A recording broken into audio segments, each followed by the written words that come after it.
ৰাজ্যৰ চৌদিশে অব্যাহত আছে ৰঙালী বিহুৰ উখল মাখল পৰিৱেশ। ব্যতিক্ৰম নহয় গোৰেশ্বৰ মুকুন্দপুৰৰ কাৰিপাৰাবাসী ৰাইজ।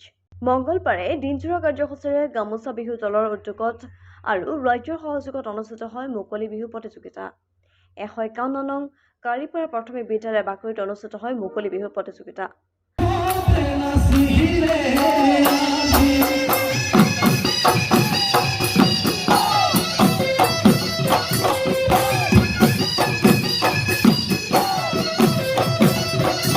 প্ৰতিযোগিতাৰ সভা উদ্বোধন কৰে যুৱ সমাজকৰ্মী কাৰ্তিক মোমাই বৰুৱে। ইপিনে মুকলি বিহু প্ৰতিযোগিতাত কেইবাটাও বিহু দলে অংশগ্ৰহণ কৰিছে। আনহাতে মুকলি বিহু বাকৰিত কেইবাজনো বিশিষ্ট ব্যক্তি উদযাপন সমিতিৰ তৰফৰ পৰা বিশেষ সম্বৰ্ধনা জ্ঞাপন কৰা হয়।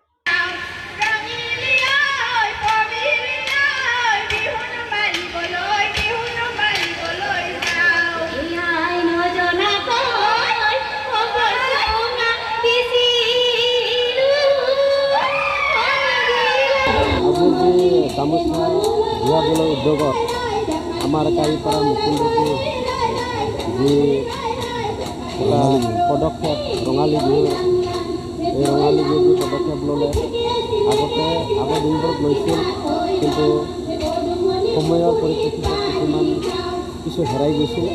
কিন্তু আকৌ এতিয়া নতুন চামে যুৱ চামে এতিয়া এই উদ্যোগটো লৈছে, খুব ভাল লাগিছে।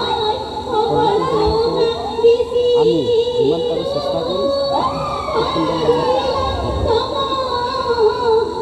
গামোচা বিহু দল আৰু মুকুন্দপুৰ কাৰিপাৰাৰ বাসী ৰাইজৰ উদ্যোগত এইবুলি পোনপ্ৰথমবাৰৰ বাবে ৰঙালী বিহু উৎসৱটি উদযাপন কৰিছোঁ।